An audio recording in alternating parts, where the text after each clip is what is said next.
Ya, baik. Selamat malam. Bismillahirrahmanirrahim. Assalamualaikum warahmatullahi wabarakatuh. Selamat malam. Kita akan lanjutkan materi kita untuk pertemuan yang ketiga ya di mata kuliah sistem rantai pasok. Eh, Sebentar saya share. Jadi untuk di pertemuan ketiga ini kita akan membahas terkait dengan eh, rantai pasok network design ya, atau supply chain network design. Ya, jadi bagaimana kita merancang eh, jaringan dari rantai pasok ya. Tapi sebelum kita membahas lebih detail atau secara teknis, karena dalam perancangan rantai pasok atau supply chain network design itu ada beberapa metode yang bisa kita gunakan ya, model-model. Terutama nanti kalian akan banyak menemui menggunakan model matematis dalam merancang eh, atau membuat jaringan rantai pasok ya. Eh, Nah, nanti apakah software yang digunakan juga bisa banyak ya. Yang paling sederhana kalian bisa menggunakan Excel untuk mencoba melakukan optimasi dari rancangan sistem rantai pasok yang akan kalian buat ya. Kemudian kalian juga bisa menggunakan misalnya bahasa pemrograman seperti Python ya, Python atau R ya. Atau kalian juga bisa menggunakan software ya. Tentu saja kalau software itu biasanya ada lisensinya gitu ya. Dan belum tentu kalau misalnya nanti kalian bekerja di perusahaan itu punya lisensinya. Karena kalau punya lisensi atau kalau menggunakan software yang berlisensi berarti kalian harus punya dulu lisensinya ya. Tapi kalau misalnya tidak, yang paling mudah bisa menggunakan Excel untuk kalian mencoba membuat rancangan dari suatu sistem rantai pasok dari perusahaan. Sebelum saya mulai, mungkin seperti yang saya sampaikan, 2 minggu yang akan datang, saya harapkan masing-masing kelompok sudah mempunyai tempat untuk studi kasus ya. Jadi nanti saya akan buatkan formatnya eh, untuk 2 minggu ke depan. Tugas dari kelompoknya yaitu kalian mencari tempat untuk studi kasus. Saya harapkan 2 minggu sudah ketemu supaya nanti bisa langsung kita mengumpulkan data-data yang diperlukan pada saat nanti kalian harus presentasi di tugas besar di akhir perkuliahan ya. Jadi 2 minggu, saya kasih waktu 2 minggu kalian mencari tempat untuk studi kasus.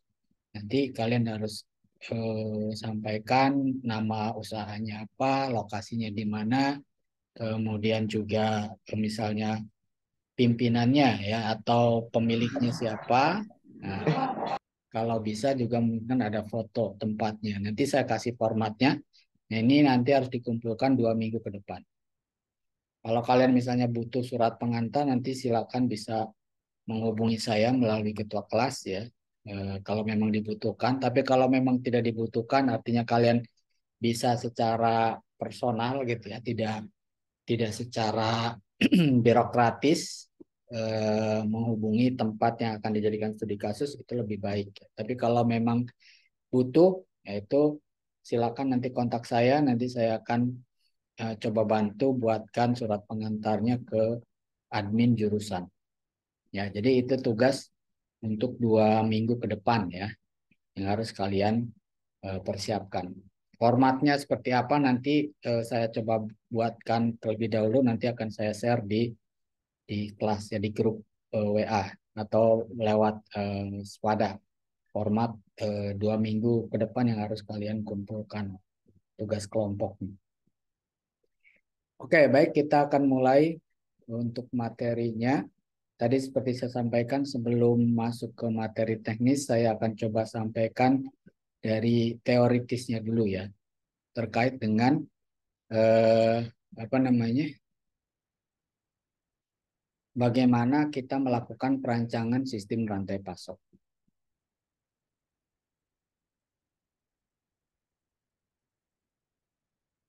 Oke, jadi ketika kalian akan membuat eh, rancangan sistem rantai pasok, ya, kita coba mulai dari rule distribusi dalam rantai pasok. Ya, jadi seperti saya sampaikan bahwasanya di pertemuan kemarin ya, kalau kita bicara rantai pasok, maka eh, kita skup bahasan kita itu mulai dari supplier, ya misalnya di sini supplier, kemudian di sini ada manufakturer, kemudian di sini ada apa namanya distributor kalau memang dia ada distributor, kemudian misalnya di sini ada retailer kalau memang dia ada retailer, baru yang terakhir itu adalah end customer. Ya, jadi alurnya seperti ini. Jadi misalnya ini supplier, kemudian di sini manufakturer gitu ya. Kemudian di sini ada distributor misalnya. Kemudian di sini ada retailer. Baru yang terakhir ini adalah customer atau end customer-nya. Nah, di antara masing-masing entitas ini, maka di sini ada yang namanya transportasi. Ya, jadi di sini ada transportasi di antaranya. Jadi dia yang memindahkan satu barang dari satu titik ke titik yang lain. Ya, tentu saja juga memungkinkan di dalamnya di sini ada eh, warehousing. Ya, warehousing jadi tempat untuk menyimpan barang secara sementara gitu ya. Nah, ini adalah jaringan rantai pasok atau rantai pasok itu pasti bicaranya seperti ini. Kemudian untuk transportasi pun nanti ada dua kondisi. Apakah kalau kita bicara sistem rantai pasok, pasti manufaktur ini yang jadi fokusnya, point of view-nya gitu ya. Nah, apakah transportasinya ini nanti dihandle sendiri oleh perusahaan manufaktur ini, atau dia juga akan melibatkan pihak ketiga. Gitu. Kalau dia melibatkan pihak ketiga, nanti ada yang disebut dengan uh, third party logistik atau logistik pihak ketiga gitu ya. Itu kalau misalnya transportasinya tidak dihandle sendiri oleh perusahaan manufaktur ini. Begitu juga kalau misalnya perusahaan ini butuh warehouse misalnya, warehouse di dekat distributor atau warehouse di dekat retailer atau bahkan warehouse di dekat customer. Nah, ini juga sama. Apakah warehouse itu dikelola sendiri oleh si perusahaan manufakturer ini, ya si pembuat produknya, atau dia akan bekerja sama dengan pihak ketiga. Kalau bekerja sama dengan pihak ketiga berarti dia sistemnya misalnya sewa, ya sewa eh, warehouse-nya, gudangnya gitu ya.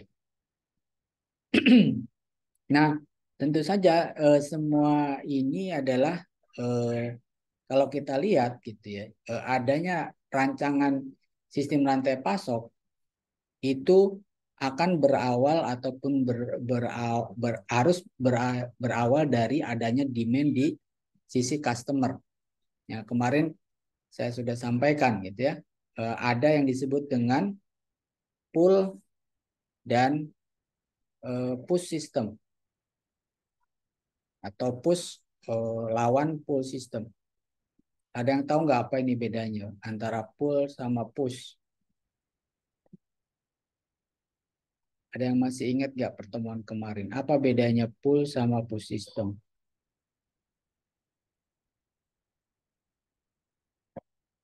Ada yang bisa jawab? Silakan.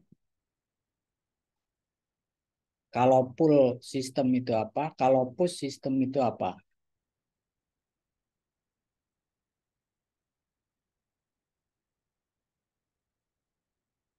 Nggak ada? Saya Pak izin jawab. Ya silakan. Kita. Kalau sistem push itu ada atau tidak pesanan, produk itu tetap dibuat. Tapi kalau sistem pull itu pembuatan produknya hanya jika ada pesanan saja. Oke ya, ya betul ya. Jadi sesuai namanya. kalau kalian mau ingat, mudah diingat, push itu kan didorong gitu ya. Jadi dia mau ada pesanan atau enggak di customer ini, pokoknya ini produksi terus gitu ya. Produksi terus. Itu berarti sistem push, dorong. Tapi kalau pull itu tarik, sistem tarik. Jadi sistem tarik itu si retailer ini hanya akan menyediakan barang kalau ada demand dari atau permintaan dari customer. Begitu ada permintaan dari customer, maka dia akan ngecek di apa namanya, di warehouse-nya atau di gudangnya. Ini barang dari customer, ada barang yang diminta customer ada atau enggak gitu. Kalau misalnya masih ada, maka dia akan berikan secara langsung ke customernya gitu ya. Kemudian nanti berarti kan kalau dia di si retailer ini punya gudang, misalnya dia tadinya punya produk 5 pieces produk gitu ya. Ada permintaan dari customer 3. Kalau dikasihkan 3 berarti kan sisa 2. Nah, berarti kan ada kosong. Maka yang 3 ini dia akan minta ke bagian ke distributor untuk segera mengirim untuk memenuhi 3 produk yang diminta oleh customer ini. Begitu seterusnya, distributor pun seperti itu. Kalau dia ada kosong, dia baru akan minta ke manufaktur. Nanti manufaktur akan mengirim. Nah, kemudian manufaktur juga sama. Kalau begitu dia produksi ketika memang ada permintaan dari misalnya distributor minta, oh berarti yang di gudang produk jadinya kan ada produk yang berkurang. Nah, ke produk yang berkurang ini akan menarik bagian produksi untuk bisa memproduksi, untuk memproduksi mengganti produk yang diminta oleh distributornya. Nah, itu yang disebut dengan sistem pull. Jadi tarik ya, ada tarikan dari customer. Tapi kalau push tadi dia mau ada permintaan atau tidak ada permintaan, pokoknya diproduksi terus ya. Sistemnya dorong gitu. Itu makanya disebut dengan push system. Nah, masing-masing memang ada keuntungan dan kerugiannya ya. Nanti apakah perusahaan itu menerapkan push system atau menerapkan pull system itu nanti ada karakteristiknya. Kapan misalnya perusahaan itu sebaiknya menggunakan push system, kapan perusahaan menggunakan pull system, atau bahkan kombinasi. Misalnya dari supplier ke manufakturer ini kita menggunakan push system. Tapi dari manufakturer ke customer akhir itu menggunakan pull system. Nah, itu berarti kombinasi antara pull dan push, antara push dan pull system gitu ya. Ada yang seperti itu juga memungkinkan. Nah, dikembalikan kepada eh, strategi dari perusahaan ya. Nanti ada strategi apa yang diterapkan oleh perusahaan sehingga nanti dia akan menentukan sistem mana yang diterapkan oleh perusahaan tersebut. Nah, kembali lagi ke sini bahwasanya di dalam rantai pasok distribusi itu sangat penting tadi itu ya, yang menghubungkan antara satu entitas dengan entitas yang lain ya, di mana di dalamnya ada transportasi itu sangat penting. Yang kemarin saya sampaikan bahwa inti dari rantai pasok sebetulnya adalah bagaimana perusahaan itu menciptakan nilai untuk customer tapi dengan 7R kemarin ya. Eh, right product, right apa namanya? Quantity, right quality gitu ya. Sampai kepada in the right place, gitu ya, in the right time, ada 7R, 7 right. Itu yang harus dipenuhi dalam uh, rantai pasok. Dan itu membutuhkan adanya transportasi, adanya warehouse ya, untuk menyimpan barangnya gitu ya. Dan itu masuk ke dalam distribusi, istilahnya perpindahan ya, perpindahan atau pergerakan barang dari satu stage, kalau di sini dari satu entitas ke entitas yang lain, mulai dari supplier stage sampai kepada customer stage ya, itu cakupannya dari rantai pasar gitu. Dan yang paling penting sebetulnya yang perlu diperhatikan adalah ya ini.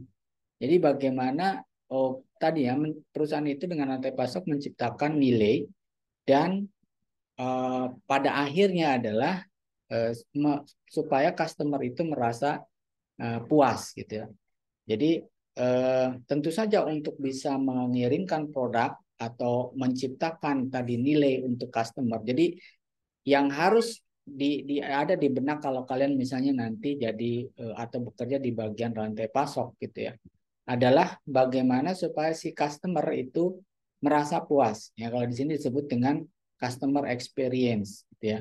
Jadi eh, customer satisfaction, kepuasan customer itu sangat sangat penting dan itu yang menjadi tujuan utama. Tentu saja untuk mencapai customer satisfaction itu akan membutuhkan atau akan timbul biaya-biaya. Nah, ini nanti yang disebut dengan istilahnya biaya rantai pasok atau supply chain cost gitu ya. Kenapa sih customer itu sangat penting? Kenapa kepuasan customer itu sangat penting? Ya, karena kita sekarang untuk yang kondisi saat ini misalnya itu eh, apa namanya? Customer satisfaction itu sesuatu yang utama gitu ya. Karena kalau customer itu merasa puas, maka dia akan terjadi repeat order ya. Nah, kalau perusahaan, tujuan dari perusahaan itu kan ya bagaimana customer itu melakukan repeat order. Karena kalau ada repeat order berarti ada pemasukan bagi perusahaan. Kalau ada pemasukan bagi perusahaan berarti ada profit yang bisa didapatkan oleh perusahaan. Kemudian kalau perusahaan itu profit tentu saja semua bagian, semua karyawan juga akan merasakannya. Maka, nah ini yang disebut dengan istilahnya itu customer driven. Jadi semua usaha sekarang itu harus berbasis customer driven gitu ya. Apalagi sekarang dengan kondisi era digital saat ini gitu ya, di mana end customer itu sangat mudah untuk mendapatkan informasi ataupun ketika mereka itu merasa puas, mereka akan sangat mudah untuk menyampaikan kepada halayak ramai ya, ataupun saya misalnya sebagai calon pembeli, sebagai calon customer, saya biasanya ini juga mungkin sekarang sudah banyak terjadi gitu ya, apalagi di era e-commerce sekarang. Kalau kita mau beli, biasanya yang dilihat pertama kali itu adalah reviewnya dulu. Review dari customer-customer yang lain itu seperti apa. Kalau reviewnya bagus, maka kemungkinan saya untuk membeli produk itu akan semakin besar. Nah, ini kan yang disebut dengan customer experience ya atau customer satisfaction. Jadi bagaimana kita memaintain customer experience itu sangat penting bagi eh, rantai pasok di perusahaan ya, dan itu memang tujuan dari perusahaan salah satunya kalau mau memenangkan persaingan gitu ya, bagaimana memaintain customer satisfaction ataupun memaintain customer experience tadi. Dan tentu saja untuk memaintain itu pasti ada biaya yang ditimbulkan. Nah, ketika kita akan merancang satu jaringan rantai pasok, nah ini juga nanti akan berpengaruh. Jadi jaringan rantai pasok seperti apa yang akan kita misalnya coba create, ya, yang nantinya akan memberikan customer experience atau customer eh, satisfaction yang tinggi, gitu ya. Sehingga nanti strateginya ada yang disebut dengan strategi responsif, ya, ada yang disebut dengan strategi efisiensi dalam perancangan jaringan rantai pasok. Oke, kita lanjutkan. Nah, faktor-faktor apa yang mempengaruhi dalam perancangan satu jaringan rantai pasok atau di sini disebut dengan jaringan distribusi? Ya, kalau kita bicara tadi yang fokus kita adalah ke customer driven, maka berarti ada dua hal yang perlu kita perhatikan di sini ya. Jadi customer itu butuhnya apa dan kita harus bisa memenuhi kebutuhan customer itu. Kemudian kita juga harus memperhatikan biayanya. Jadi karena ada biaya yang ditimbulkan gitu ya untuk bisa memenuhi keinginan dari customer itu, maka kalau kalian nanti bekerja di bagian rantai pasok, itu fokus utamanya tadi adalah bagaimana bisa memenuhi kebutuhan customer sehingga customernya itu merasa puas atau customernya itu mendapatkan experience yang bagus, tapi di sisi lain juga bagaimana supaya biayanya itu seefisien mungkin. Nah, itu intinya dua itu. Ya, karena ada yang disebut dengan tadi biaya rantai pasok tadi itu. Jadi di satu sisi kita berusaha memenuhi kebutuhan customer, berusaha memberikan customer experience yang bagus sehingga ada repeat order dari customer. Tapi di sisi lain juga kalian harus memperhatikan biaya yang ditimbulkannya. Jadi biaya yang ditimbulkannya juga harus eh, seefisien mungkin. Jadi dua faktor itu yang paling penting. Nah, nanti ini akan berpengaruh kepada jaringan distribusi atau jaringan rantai pasoknya seperti apa yang harus kalian desain, gitu ya. Jadi intinya adalah kembali lagi dalam rantai pasok ya dua hal itu yang paling utama. Nah, kemudian eh, di sini ada beberapa elemen dari customer service gitu ya yang nantinya akan mempengaruhi dari struktur rantai pasoknya. Nah, ada yang disebut dengan respon time. Ya, jadi yang pertama adalah respon time. Respon time itu seperti apa? Ketika misalnya customer itu eh, menginginkan sesuatu atau satu produk atau jasa, seberapa lama si perusahaan itu bisa memberikan produk atau jasa itu ke customer. Nah, itulah yang disebut dengan eh, respon time. Nah, semakin semakin cepat respon time-nya, maka pasti customer satisfaction-nya ataupun apa namanya customer experience-nya itu akan semakin bagus. Nah, untuk mencapai respon time yang singkat tadi, tentu saja nanti akan membutuhkan struktur jaringan ya yang responsif tadi. Makanya ada apa namanya strategi responsif. Nah, itu yang pertama, respon time. Kemudian yang kedua adalah product variety. Jadi variasi dari produknya. Nah, trennya sekarang konsumen itu menginginkan produk yang unik, yang spesifik gitu ya. Coba kalian misalnya beli baju. Kemudian tiba-tiba pas baju itu kalian pakai jalan-jalan ke mall ternyata ada orang lain juga yang pakai baju yang sama. Jadi pasti kan apa namanya perasaannya nggak enak kan gitu ya. Pengennya bahwa produk yang saya pakai itu punya saya hanya saya saja yang ada, yang punya gitu ya. Orang lain nggak punya. Itu trennya seperti itu. Makanya sekarang produk-produk itu didesain supaya bisa di-customize ya. Kenapa? Karena tren customer itu ke depan seperti itu. Nah, ini yang disebut dengan product variety. Jadi variasi produknya itu harus banyak. Makanya biasanya trennya di produk-produk itu dia eh, ada produk dasar, tapi dari fitur-fitur produk itu ada beberapa fitur yang bisa di-customize sesuai dengan keinginan dari customernya, ya dari customer. Misalkan handphone, handphone misalnya sekarang sudah banyak tuh handphone yang eh, casingnya itu bisa digonta-ganti. Ya, tapi dia eh, produk basicnya itu sama.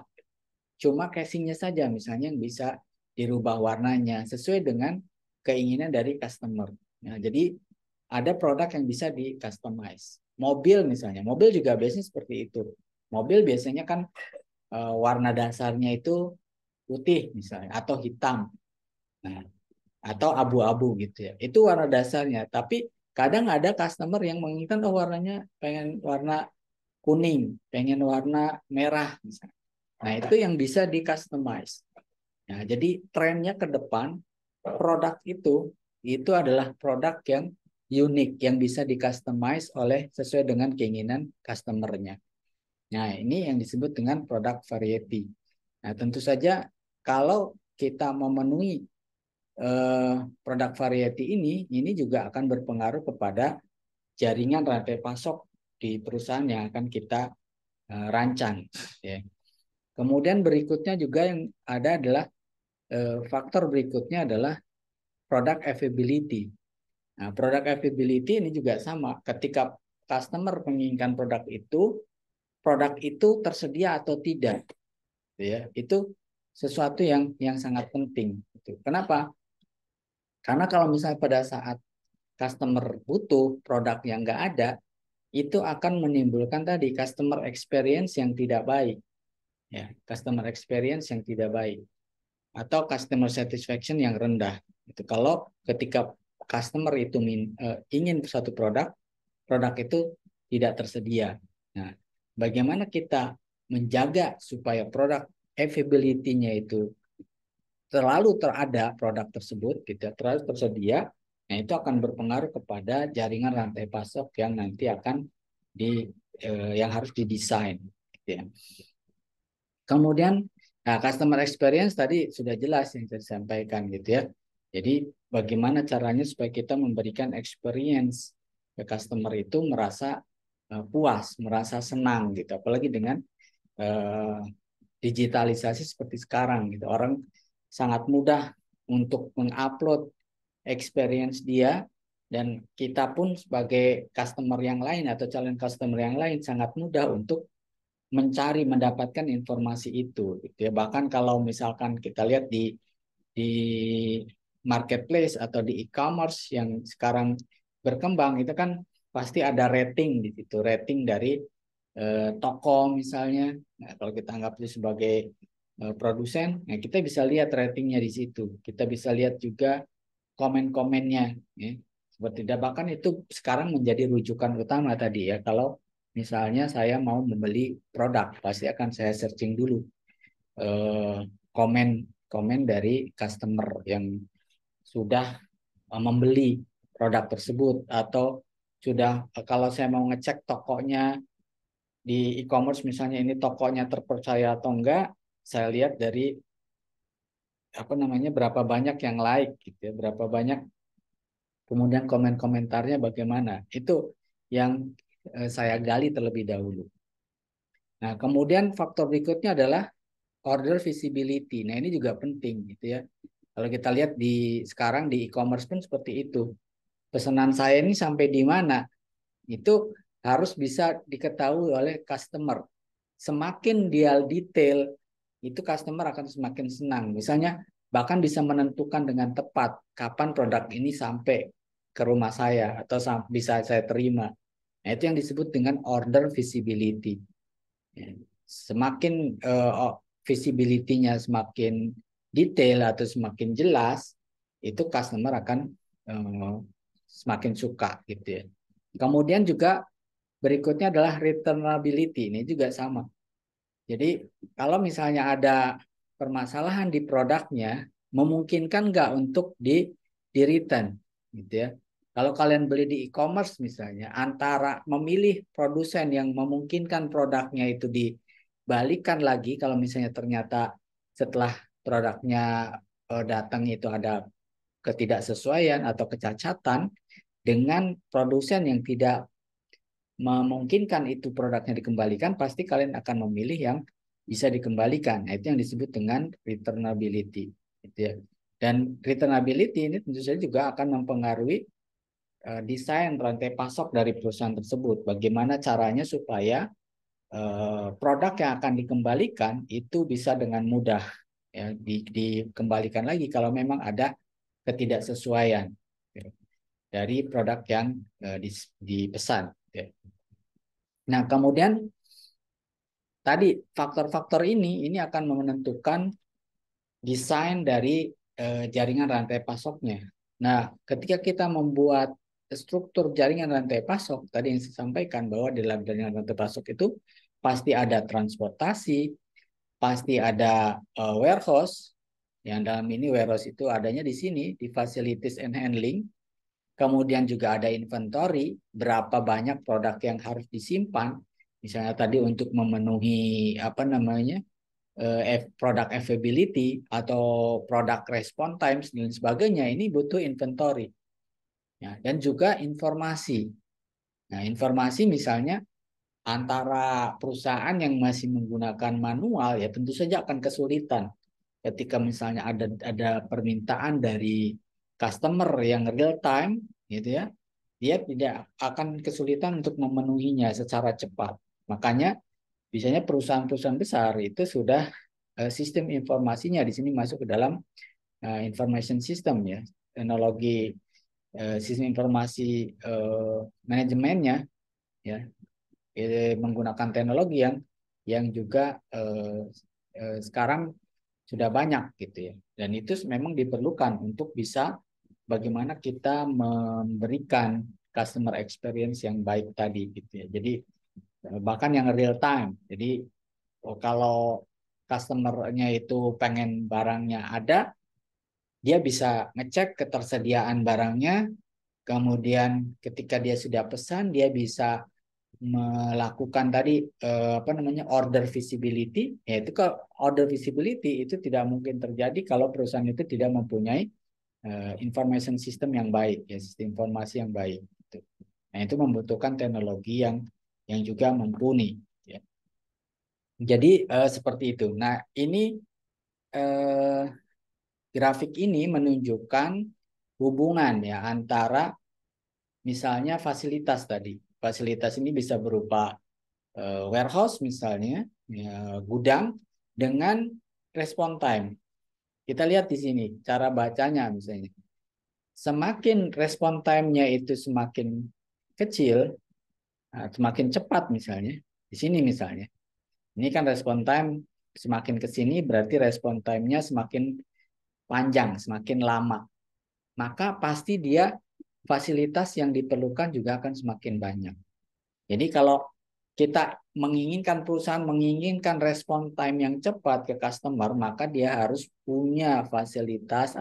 Fasilitas ini berupa mulai dari fasilitas untuk produksinya, fasilitas untuk penyimpanannya, warehouse-nya itu akan semakin banyak gitu ya. Kalau respon time yang diinginkan adalah uh, secepat mungkin. Gitu. Tapi kalau respon time-nya uh, panjang, ya lebih lama, maka fasilitasnya tidak terlalu banyak gitu. Jadi cara bacanya seperti itu. Ya, semakin respon time-nya itu semakin kecil, semakin cepat, artinya perusahaan itu bisa merespon permintaan customer lebih cepat, ya tentu saja pasti akan membutuhkan fasilitas yang lebih banyak. Dan sebaliknya, kalau fasilitasnya sedikit, pasti respon time-nya akan semakin lama. Gitu. Kemudian ini hubungan antara inventory cost dengan jumlah fasilitas. Ya, jadi kalau misalkan fasilitasnya itu banyak, ya cara bacanya, misalnya fasilitasnya itu banyak, misalkan di sini, maka dia akan inventory cost-nya akan semakin tinggi karena dengan bertambahnya misalnya kalau warehouse-nya banyak berarti kan jumlah produk yang disimpan akan semakin banyak. Semakin banyak jumlah produk yang disimpan maka inventory cost-nya akan semakin tinggi. Jadi bacanya seperti itu. Nah, saya kebalikannya kalau semakin sedikit warehouse-nya misalnya, gudangnya semakin sedikit, berarti kan produk yang disimpan itu juga semakin sedikit. Maka produk yang disimpan semakin sedikit, tentu saja inventory cost-nya akan semakin rendah. Gitu. Tapi kalau ini dikembalikan tadi kepada dihubungkan lagi dengan respon time, nah kalau nomor fasilitasnya sedikit, respon time-nya akan semakin lama. Nah, itu dari sisi customer satisfaction nanti atau customer experience itu akan lebih rendah nanti dibandingkan dengan produk yang dia jumlah fasilitasnya banyak sehingga respon time-nya lebih pendek. Ya.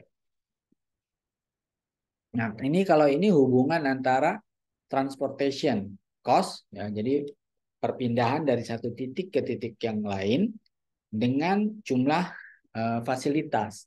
Nah, kalau di sini dia ada yang namanya titik optimalnya, ya nanti ada titik optimalnya antara jumlah fasilitas dengan transportasi cost-nya. Jadi dia bisa menentukan ini adalah titik optimalnya. Ini ke sini dia akan turun Nah, ketika dia akan mencapai titik optimal, setelah itu dia akan naik lagi transportasi cost-nya.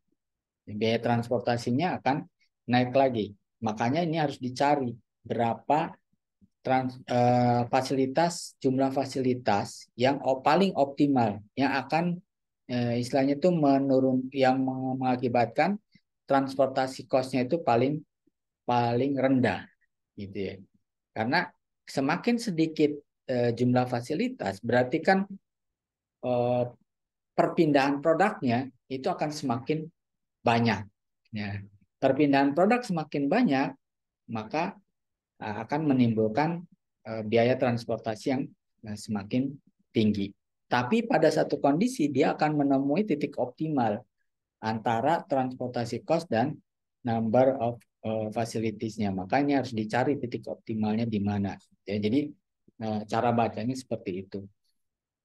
Jadi menentukan ini yang disebut dengan trade off, ya trade off. Jadi titik apa namanya titik temu antara transportasi cost yang paling minimal, tapi juga jumlah fasilitas yang paling optimal. Jadi kalau kita bicara antara biaya transportasi dengan jumlah fasilitas.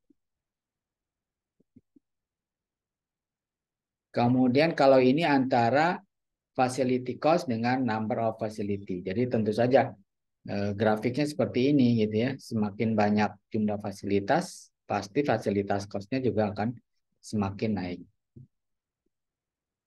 Nah, kalau ini keterkaitan antara total logistik cost atau total apa namanya supply chain cost gitu ya, dengan respon time dan juga number of facilities. Jadi yang tadi saya sampaikan gitu ya, kalau number of facilities-nya rendah, maka respon time-nya akan tinggi, ya, akan semakin lama respon time-nya. Tapi kalau jumlah fasilitasnya itu banyak, maka respon time-nya akan semakin rendah. Tapi kalau kita bicara total logistik cost, nah ini kita harus cari titik optimalnya, karena dia eh, naik tadinya besar, turun, tapi ketika melewati titik optimal, setelah melewati titik optimal, maka dia akan naik lagi. Ya, total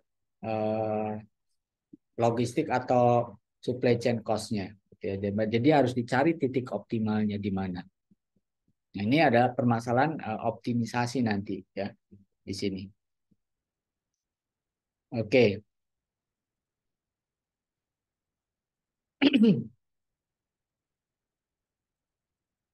Nah, jadi sebetulnya ada dua kata kunci ya dalam keputusan eh, rancangan atau rancangan rantai pasok ini. Nah, yang pertama adalah yang pertanyaan di sini, ya. Misalkan apakah produk itu akan dikirimkan langsung ke customer atau misalnya si customer itu ngambil. Nah, itu kan berbeda tuh, ya. Jadi itu akan berbeda.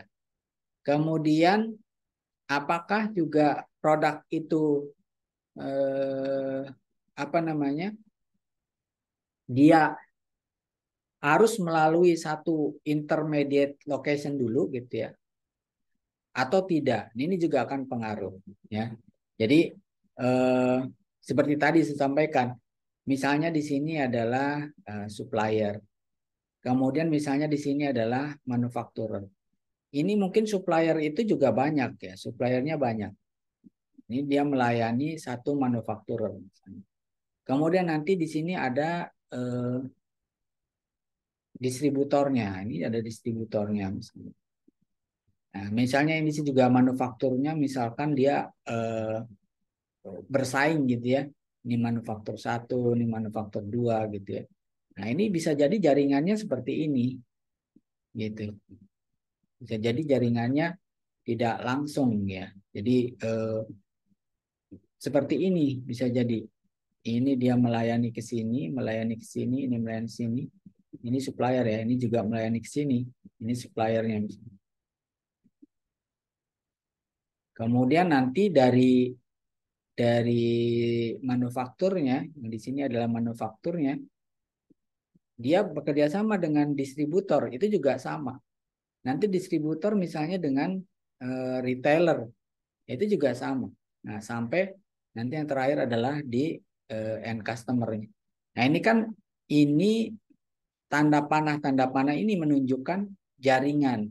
Nah, ini menunjukkan jaringan rantai pasoknya, ya. Jadi bisa seperti ini. Nah, ini jaringannya bisa bisa macam-macam ini. Ya, tergantung daripada strategi dari masing-masing perusahaan. Nah, ini nanti di bawah contoh-contoh jaringannya. Oke, nah ini desainnya. Nah, ini desain dari rantai pasok itu bisa terdiri dari 6. Ya, satu dari 6 desain ini bisa jadi digunakan. Ya, misalnya di sini yang pertama, manufakturer itu langsung direct shipping ya ke apa namanya, ke customernya. Nah, kemudian yang kedua, manufakturer itu direct shipping dan juga ada in transit. Jadi ada yang langsung kirim ke customer, ada yang di warehouse dulu, gitu ya. Ada warehouse transitnya dulu. Ya, kemudian jenis yang ketiga di sini yang memungkinkan itu adalah di sini ada distributor storage, jadi ada warehouse di distributornya, tapi ada menggunakan carrier delivery. Nah, ini tadi kalau misalnya perusahaan itu bekerja sama dengan pihak ketiga untuk mengirimkan produknya, jadi tidak diurusi sendiri oleh si perusahaan manufaktur. Ya. Kemudian ada distributor storage, jadi ada warehouse di distributor, tapi dengan last mile delivery itu misalkan ada warehouse besarnya, kemudian untuk langsung ke customernya dia nanti akan dipecah ke kendaraan-kendaraan kecil, yaitu yang disebut dengan last mile delivery. Kemudian ada juga misalnya tadi dari manufaktur ke tempat tertentu, nah nanti si customer itu diminta ngambil ya ke tempat tersebut. Nah, di sini disebut dengan eh, di manufaktur atau distributor storage with customer pick up. Tapi kalau di Indonesia ini tuh masih jarang ya. Jadi customer ngambil sendiri ke satu lokasi itu masih jarang. Kenapa? Karena kalau orang Indonesia kan tipenya sukanya mager gitu ya. Akan beli produk aja tinggal, apalagi sekarang banyak apa namanya perusahaan-perusahaan yang disebut dengan ride sharing ya, Gojek, Grab gitu kan. Nah, itu yang kayak gitu aja kita pesan pesan makanan misalnya. Nah, itu pengennya itu langsung nyampe di rumah gitu ya. Kitanya nggak perlu kemana-mana. Nah, makanya yang kelima ini di Indonesia ini nggak begitu, di kita ini nggak begitu populer ya. Terus customer ngambil di satu tempat ya, ya atau customer pick up. Tapi kalau di luar negeri ini biasa. Sistem seperti ini biasa. Misalnya dari perusahaan itu naruh naruh di kotak misalnya. Kotaknya itu ditaruh di convenience store ya, kayak seperti Indomaret, Alfamart, dia ada kotak perusahaan, nanti perusahaan itu naruh kotak di situ, si customer itu nanti ngambil produk pesanannya ya di kotak tersebut gitu ya. Nah, itu kalau di luar negeri itu biasa seperti itu ya. Ya, waktu saya di Taiwan itu seperti itu biasa. Jadi perusahaan itu tinggal naruh aja seperti kalau di Taiwan itu ada yang namanya 7-Eleven ya, kemudian Family Mart. Nah, kalau di sini kan Indomart, Alfamart. Jadi taruh di situ nanti saya tinggal pesan produknya itu saya tinggal ambil ke situ. Jadi tinggal dikirim ke alamat saya. Ya, jadi tapi kalau di Indonesia sekali lagi itu nggak biasa. Nah, kemudian yang 6 juga sama mirip yang dengan yang nomor 5 ini. Nah, ini gambarannya kalau yang pertama tadi ya, yang manufacture storage dengan direct shipping. Jadi dari manufaktur itu ada yang langsung ke customernya seperti ini. Nah, ini dari manufakturernya di sini dia langsung kirim ke customernya, gitu ya. Jadi nggak lewat mungkin di sini informasinya lewat retailer gitu ya. Jadi customernya itu kasih info, saya butuh produk ini ke retailernya. Nah, nanti si retailer itu ngirim informasi ini ke manufakturer. Tapi dari manufakturernya itu produknya langsung dikirim ke customer akhirnya, nggak lewat retailer dulu. Gitu. Nah, ini tipe yang pertama. Ini contoh jaringan rantai pasok yang pertama, ya. Jadi langsung dari direct shipping. Ini yang disebut dengan direct shipping. Kemudian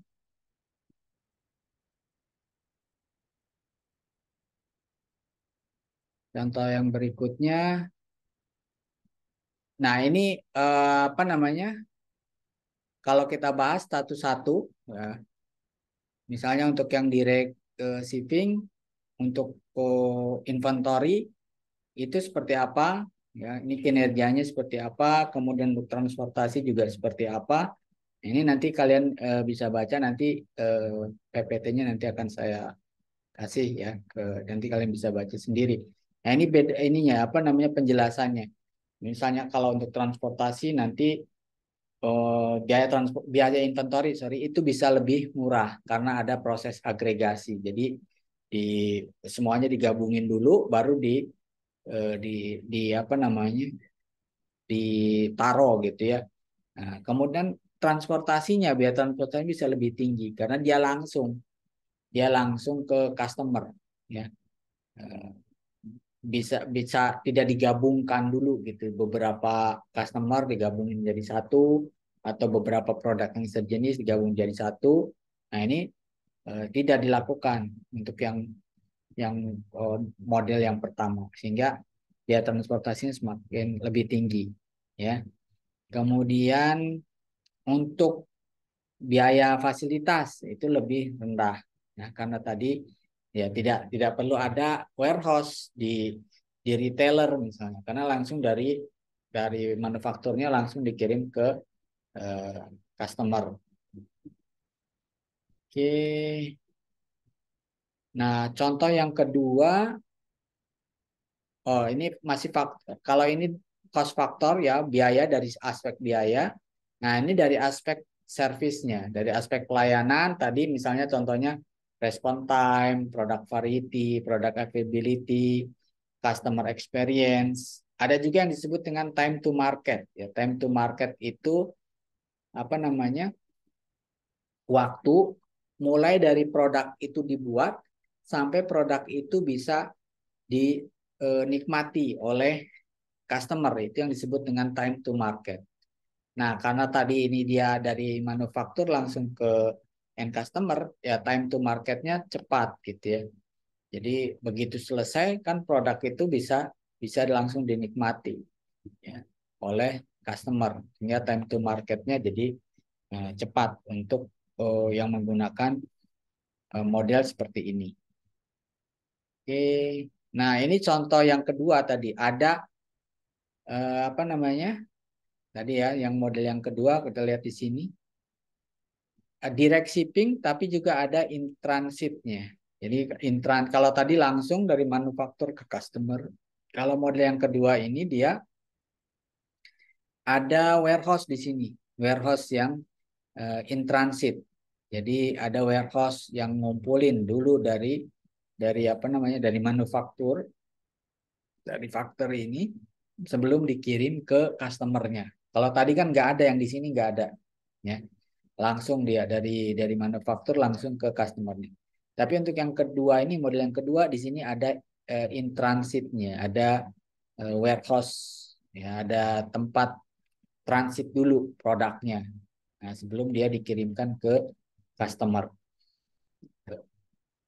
Kemudian ini model yang kedua. Nah, ini juga sama. eh, Nanti kalian bisa baca lebih detailnya untuk kekurangan dan kelebihannya dari model yang tadi. Kemudian model yang ketiga itu adalah distributor storage dengan carrier delivery. Nah, ini kalau yang ini yang tadi saya sampaikan ini untuk kalau misalkan apa namanya perusahaan itu bekerja sama dengan pihak ketiga untuk mengirimkan produknya. Ya, ini juga mulai banyak ya. Misalkan perusahaan itu nggak ngurusin eh, apa namanya truknya, ya. Jadi untuk pengiriman produknya dikasihkan ke perusahaan yang lain. Misalnya kalian mungkin pernah dengar ada yang namanya misalnya kalau yang di luar negeri ya ada yang FedEx, kemudian DHL, DHL misalnya. Itu adalah perusahaan-perusahaan yang itu dia yang apa namanya yang disebut dengan carrier delivery. Kalau di kita yang mungkin terkenal juga carrier delivery itu misalkan JNT, JNE, terus apalagi banyak lah sekarang banyak berkembang ya perusahaan-perusahaan delivery. Nah itu seperti itu.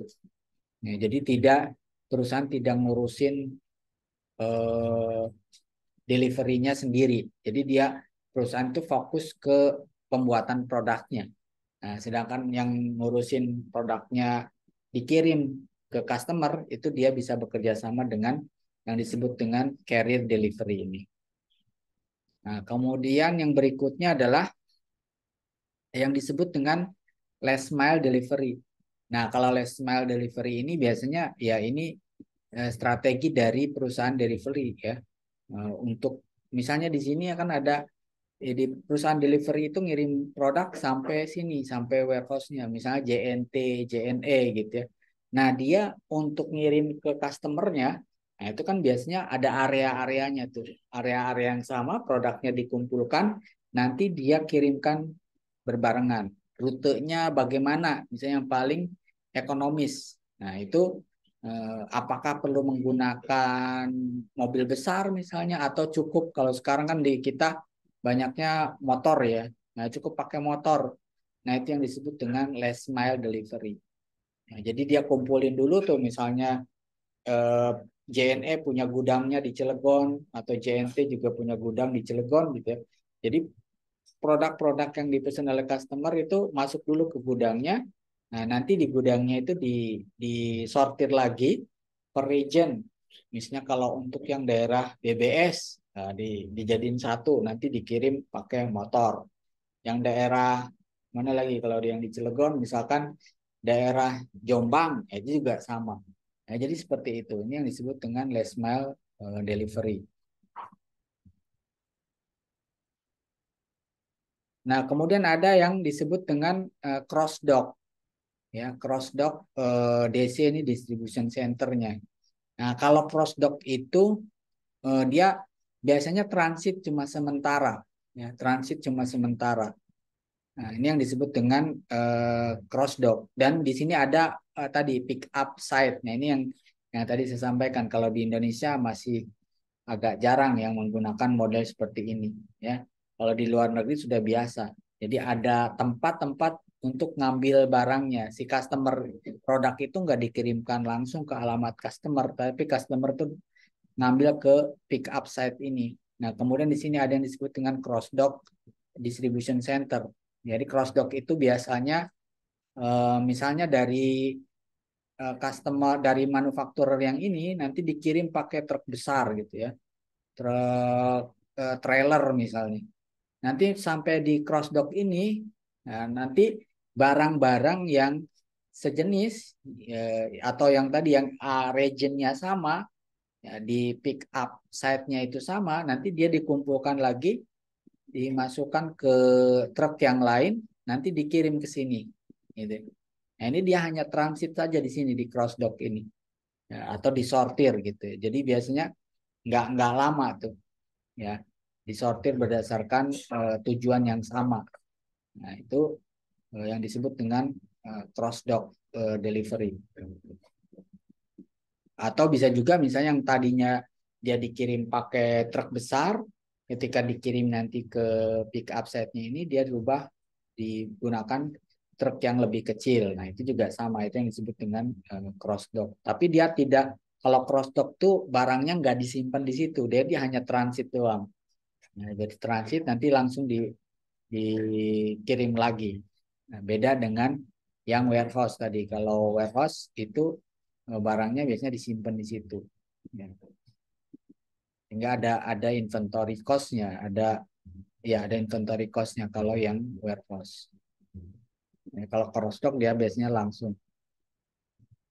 Nah, ini juga sama ya, retail storage tadi sama dengan eh, yang sebelumnya ya, yang distribu, yang intinya sama, ada satu tempat yang digunakan ya pick up site-nya ini. Ini juga kekurangan dan kelebihannya ya, antara model-model yang tadi, gitu ya. Jadi nanti kalian bisa baca di sini mana yang lebih apa nilainya, yang di sini disebutkan kalau satu itu menunjukkan performance-nya paling bagus, tapi kalau 6 itu dia menunjukkan performance-nya paling jelek. Ya, ya.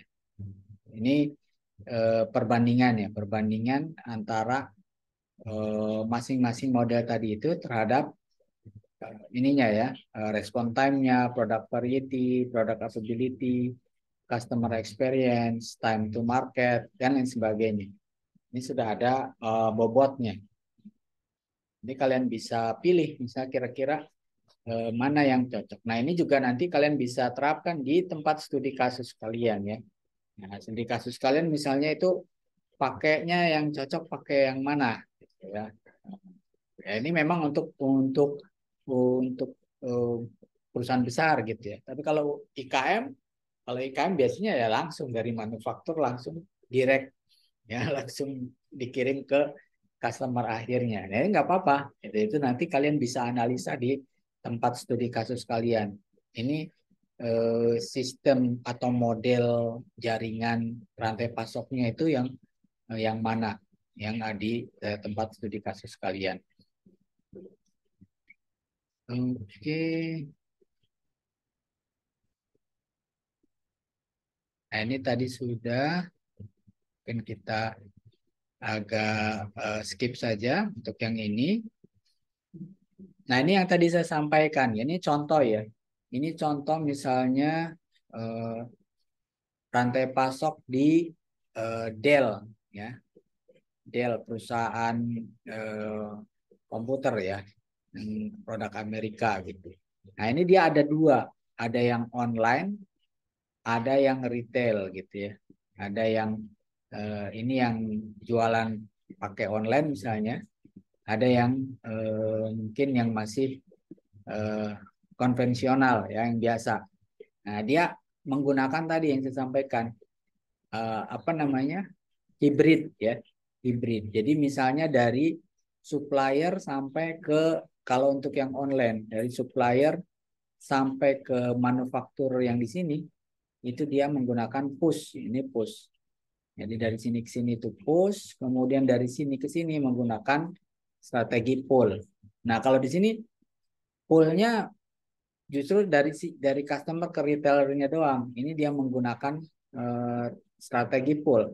Sedangkan dari supplier ke retailernya, store-nya ini menggunakan strategi push. Gitu ya. Jadi ini adalah hibrid, hibrid antara push dan pull system yang tadi sudah saya sampaikan. Kemudian, nah ini tadi ya. Jadi hybrid model itu bisa lebih efektif tadi. Jadi kadang kita tidak full push semua atau pull semua gitu. Itu tergantung kepada kondisi dari perusahaan yang kita lakukan, yang kita analisa ya, yang kita amati. Gitu. Oke, nah itu dari sisi teoritik ya. Dari sisi teoritiknya, kemudian berikutnya kita beralih ke dari sisi teknis ya. Dari sisi teknis tadi bagaimana menentukan desain dari rantai pasok. Nah, di sini kita akan mempelajari beberapa model-model dalam rantai pasok ya.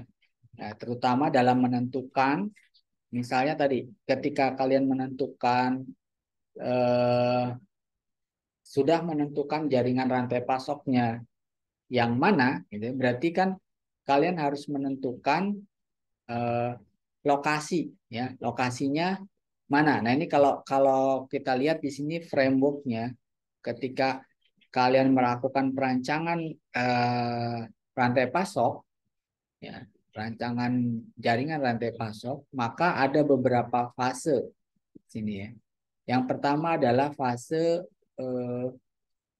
mendefinisikan strateginya itu, strategi apa yang akan kalian gunakan atau yang di perusahaan itu gunakan. Jadi kalau kita lihat di mana tadi ya gambarnya, nah ini ya, nah ini fase pertama itu kalian menentukan ya, supply chain strateginya. Ya, tadi apakah dia responsif ataukah dia efisien? Apa bedanya? Jadi kalau responsif, kalau dia menerapkan strategi responsif, berarti kan tadi respon time-nya harus kecil. Kemudian product availability-nya harus selalu tersedia. Itu kalau kita menggunakan strategi responsif, ya. Tapi kalau misalnya kita menggunakan strategi efisien, kebalikannya, berarti dia lebih fokus ke biayanya yang efisien mungkin gitu.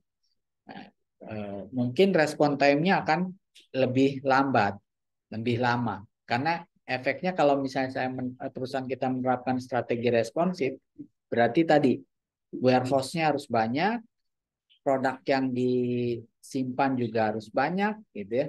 Sehingga biayanya pasti akan tinggi. Tapi kalau strategi perusahaan saya adalah efisien, bukan yang responsif, maka mungkin respon time-nya tidak terlalu, respon time-nya bisa jadi agak panjang, gitu ya. Nah, tetapi di sisi lain jumlah warehouse-nya bisa lebih sedikit, jumlah produk yang harus disimpan ya juga bisa lebih sedikit, sehingga biayanya akan semakin murah ya, total biayanya. Nah, itu adalah pilihan ya yang harus ditentukan dulu sebelum menentukan jaringan rantai pasok gitu ya. Makanya di sini tahap pertama itu harus mendefinisikan strategi rantai pasoknya itu, mau pakai strategi yang mana? Strategi responsif kah atau strategi efisien? Gitu. Nah, kalau dia pakai strategi responsif, konsekuensinya berarti perusahaan itu harus menyediakan banyak warehouse, harus menyediakan banyak produk yang disimpan. Tapi di sisi lain nanti biayanya akan lebih besar, ya. Dan ini harus kita cari mana biaya yang paling optimal, gitu ya. Jadi ujung-ujungnya juga tadi pasti ada dua tadi itu. Bagaimana kita bisa memuaskan customer tapi dengan biaya yang seminimal mungkin. Itu tujuan utamanya dari rantai pasok sebetulnya. Ya, jadi customernya tetap terpuaskan, ya, apa namanya, mendapatkan experience yang baik, tapi biayanya juga yang harus ditanggung oleh perusahaan itu seminimal mungkin, sehingga profit yang nanti akan diterima oleh perusahaan akan semakin banyak, ya. Nah, kemudian, nah ini nanti ada tentu saja membutuhkan ini forecast, ya, membutuhkan peramalan, ya. Makanya nanti di pertemuan berikutnya kita akan memberikan model-model peramalan yang bisa digunakan. Kenapa peramalan ini penting gitu ya? Karena tadi kalau kita base-nya adalah demand dari customer, jadi kita sebisa mungkin bisa meramalkan demand dari customer itu seberapa banyak. Sehingga ketika nanti kita akan menstok barang pun, ya, itu betul-betul bahwa barang itulah nanti yang akan dibeli oleh customer kita gitu. Jangan sampai kita nyimpan barang tapi udah nyimpan lama-lama ternyata barangnya tetap nggak laku gitu ya. Nah, itu kan berarti kerugian. Maka metode peramalan atau forecasting ini di rantai pasok sangat sangat penting. Kemudian juga harus dilihat ketersediaan modalnya. Nah, modal perusahaannya itu seberapa besar, ya.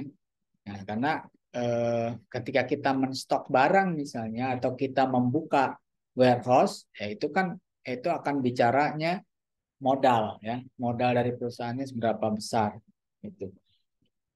Nah, ini yang harus dilakukan pertama kali di fase pertama. Nah, kemudian fase kedua baru kita menentukan konfigurasi facility-nya tadi. Jadi tadi ya, apa namanya, kita membuat petanya. Jadi yang disebut dengan supply chain mapping-nya, ya, supply chain network map-nya itu.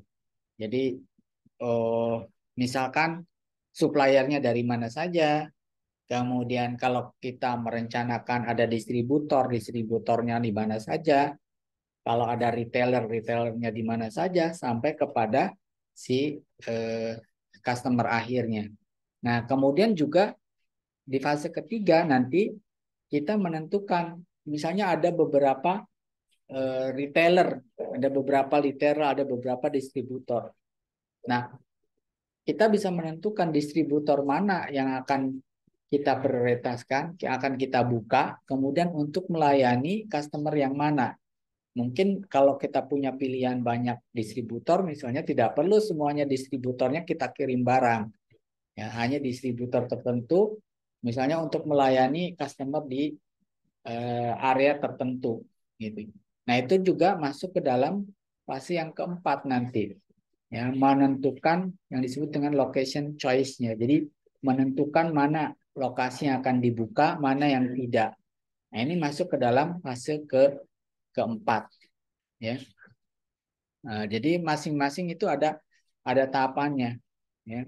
Misal forecast, nanti forecast-nya itu berdasarkan area, berdasarkan regionnya. Ya. Kemudian juga nanti harus identifikasi resiko-resiko yang mungkin timbulnya. Bahkan kita juga harus identifikasi kompetitor-kompetitor perusahaan kita di siapa saja, gitu ya. Nah, kemudian nanti di fase yang ketiga tadi menentukan lokasi yang akan potensial ya untuk dibuatkan ataupun nanti yang dibuka yang mana, gitu. Nah, itu tahapan-tahapannya. Nah, sekarang kita masuk ke teknis ya, ke teknis. Nah, ini ada beberapa model untuk menentukan, misalnya contoh di sini ya. Ini dari Excel, ini dari Excel. Misalkan ini ada soal, ini adalah perusahaan manufakturnya, lokasi manufakturnya, atau yang disebut dengan supply region-nya, gitu ya. Kemudian di sini ada demand, ada permintaan. Nah, misalnya di sini ini pabriknya di sini, kemudian permintaan di North America itu 12 pieces. Kemudian pabrik di South America, ini permintaan di South America. Ya. Kemudian pabriknya di Eropa, nah ini kemudian demand di Eropanya segini. Pabriknya di Asia, ini demand di Asianya seperti ini. Pabriknya di Afrika, demand di Afrika seperti ini. Nah, yang di tengah ini apa? Yang di tengah ini adalah production and transportation cost-nya. Jadi kalau dia misalkan demand di North America ini akan dilayani dari North America, maka biaya produksi dan biaya transportasinya sebesar ini. Tapi kalau misalkan demand di North America ini akan disuplai oleh dari South America, maka biaya transportasi dan produksinya seperti ini. Terus semua. Jadi yang di tengah ini adalah biaya. Ya, biaya transportasi dan biaya produksi. Nah, yang di sini ini adalah biaya warehouse-nya. Nah, biaya warehouse dan ini kapasitas warehouse-nya. Nah, warehouse-nya itu ada yang kapasitasnya low dan kapasitasnya high. Jadi kalau high dia biayanya beda, lebih mahal. Nah, ini di sini kita diminta untuk menentukan mana pabrik yang harus dibuka, gitu ya, untuk memenuhi permintaan yang masing-masing region ini. Jadi mana region yang harus dibuka atau warehouse mana yang harus dibuka dan warehouse mana yang tidak perlu dibuka gitu ya. Supaya demand ini bisa terpenuhi tapi dengan biaya yang seoptimal mungkin. Nah, model yang dipakai itu yang namanya ini, capacitated plan location model. Ya, jadi model untuk menentukan lokasi mana ya yang harus dibuka, tadi yang warehouse-nya yang harus harus kita pasang warehouse, tapi karena kapasitasnya sudah ditentukan, di sini kan ada kapasitas low-nya dan kapasitas high-nya, maka dia menggunakan model yang disebut dengan capacitated. Jadi kapasitasnya ini sudah ditentukan, kapasitas dari plan-nya atau dari warehouse-nya tadi. Nah, ini dia menggunakan Excel, yang tadi sampaikan. Ini menggunakan Excel semua, jadi kita bisa tahu nanti di sini keterangannya plan, ya, jadi plan ini mana yang dibuka dan mana yang enggak. Ya, tapi dengan apa namanya eh, biaya yang paling optimal, ya, menggunakan capacitated plan location. Dan ini rumus-rumusnya, nanti kalian bisa pelajari. Nah, kalau misalnya, bentar saya perlihatkan ya, yang Excel-nya untuk yang kapasitatif ini.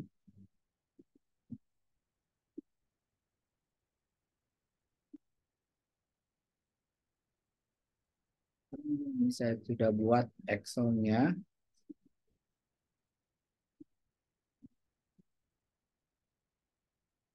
Ini ya.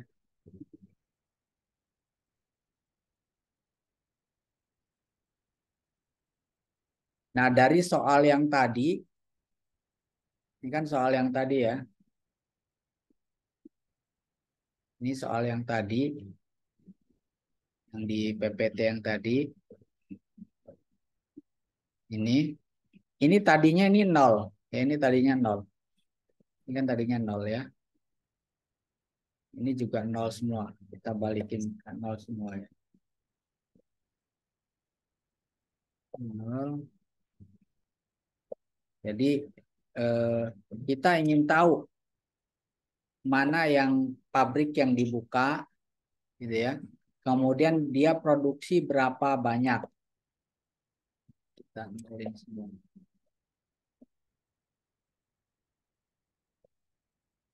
Ini juga kita nolin dulu semuanya.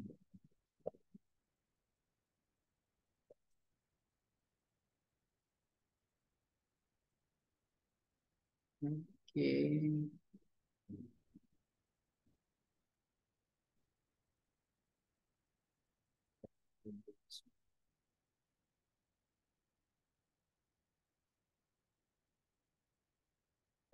Terus,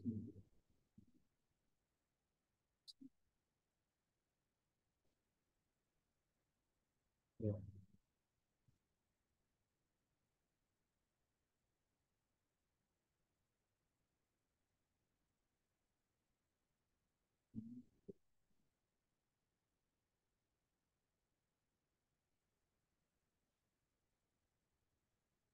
Nah, ini seperti ini tadinya ya. Ini soalnya, ini decision variabelnya. Ini dapat dari mana? Ini sebetulnya dari model matematis. Model matematis yang eh, tadi kemudian diterjemahkan menjadi eh, apa di Excel. Nah, yang kita ingin cari adalah ini, berapa biaya optimalnya, gitu ya. Kemudian mana apa namanya pabrik yang harus dibuka. Nah, ini kita bisa selesaikan dengan menggunakan Excel solver.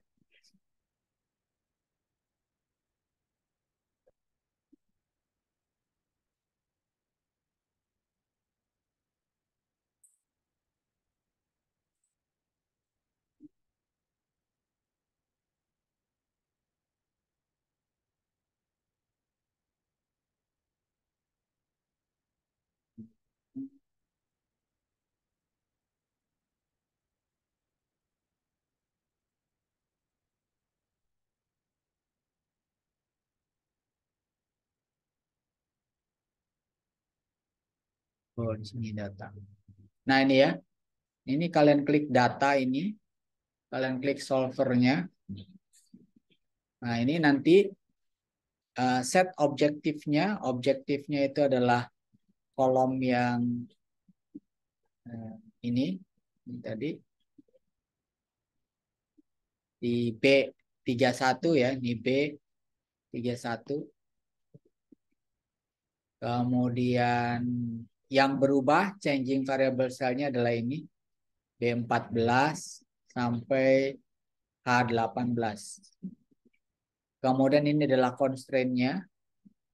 Nah, sekarang kita coba selesaikan. Kita selesaikan menggunakan metode simplex di sini ya. Kemudian tinggal kita solve. Nah, dia akan keluar hasilnya. Nah, biayanya adalah ini. Biayanya ini kalau pakai apa namanya metode yang tadi simplex ya.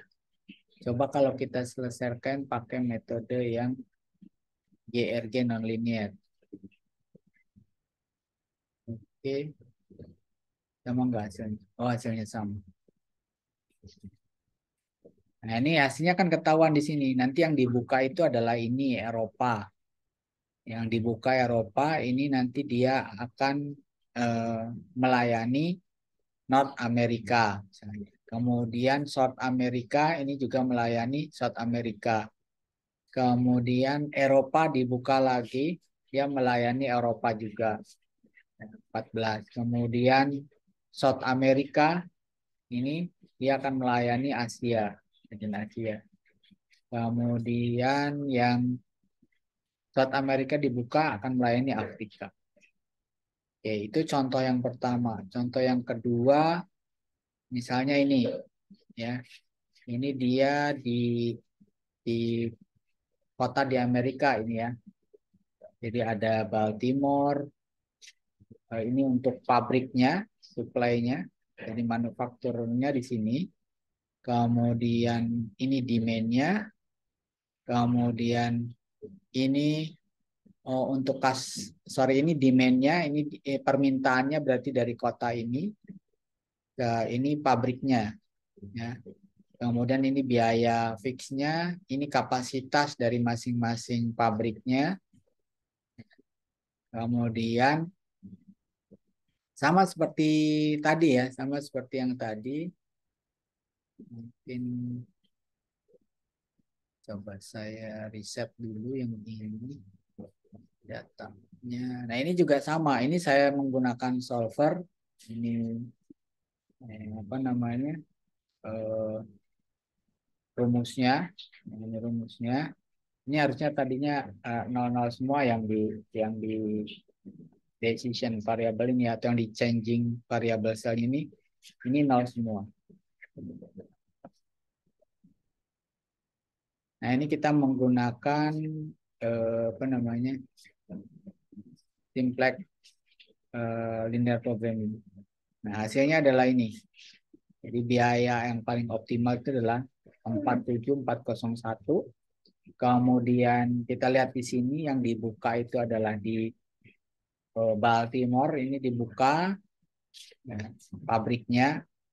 Kemudian untuk melayani Boston, melayani Chicago 2 dari Baltimore, kemudian kemudian yang kedua yang dibuka adalah dari ini di kota Cheyenne ini untuk melayani kota Denver, Omaha dan Portland. Kemudian yang Salt Lake nggak dibuka, yang Memphis ini dibuka. Nah, dari sini nanti sebenarnya kalian bisa membuat ininya ya, kalau dibuatkan apa namanya mapnya, misalnya ini nanti si Baltimore itu di sebelah kiri, kemudian yang demand ini untuk supply ya, untuk demandnya di sebelah kanan. Nanti ada panah-panah dan berapa banyak yang dikirimkan. Ya, itu nanti akan menjadi yang disebut dengan supply chain map-nya, supply chain map, network map-nya. Ya, nanti map-nya bisa kalian gambarkan sebetulnya, tapi yang di sini kita tidak menggambarkan, jadi hanya menghitung saja. Atau kalian juga bisa menggunakan apa namanya Python ya, menggunakan bahasa pemrograman Python. Ini contoh di satu web yang menggunakan Python untuk menentukan apa namanya eh, mana yang harus dibuka, mana yang tidak ya. Nanti saya kasih linknya. Ini contohnya. Nah ini ya websitenya. Jadi ini yang disebut dengan supply chain optimization. Nah jadi dia menentukan jaringannya menggunakan bahasa pemrograman Python. Misalnya di sini dia pabrik atau marketnya ya, berarti pasarnya itu ada di 5 negara, Brazil, Amerika, India, Jepang, dan Jerman. Kemudian di sini dia punya 2 tipe tadi pabrik, ya. Kemudian di sini ada shipping cost-nya, kemudian di sini ada customer demand-nya.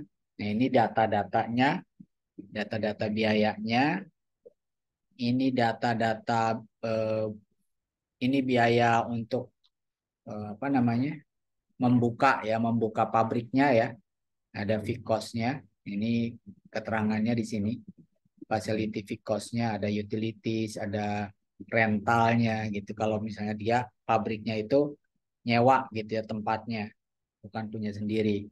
Kemudian di sini ada biaya produksinya, ini ada biaya pengirimannya, shipping cost-nya, ini ada kapasitas pabriknya, ini demand-nya, permintaannya.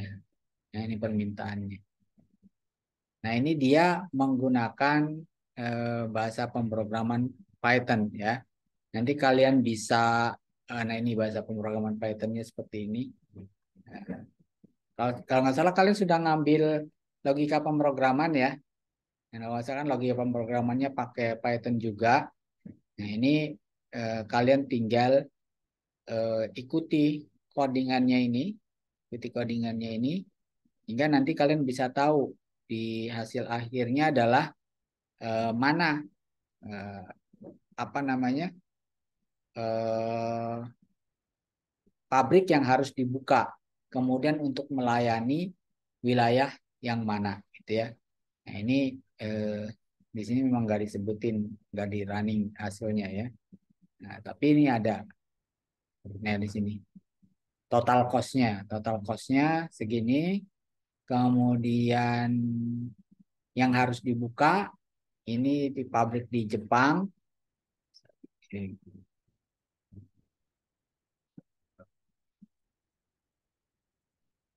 Nah ini ya, jadi India itu untuk melayani Jerman, misalnya dari Amerika untuk melayani Jepang, kemudian Amerika melayani Amerika, India melayani Jerman, India melayani India, India untuk melayani apa market Amerika, ya. Kemudian Jepang melayani Jepang, dan total cost-nya adalah gini. Ini sama, cuma ini pakai bahasa pemrograman Python. Ya, jadi nanti kalian bisa coba. Oke, saya bisa share ini linknya. Silakan kalian nanti coba sendiri ya. Terserah mau pakai apa namanya, mau pakai Python atau mau pakai eh, Excel, ya, jadi masalah. Jadi itu hanya tools saja. Nah itu linknya, nanti kalian bisa cek sendiri dan kalian bisa pelajari. Oke baik, eh, untuk materi pada kesempatan hari ini mungkin itu. Sebelum saya tutup, kalau ada pertanyaan, silakan. Ada?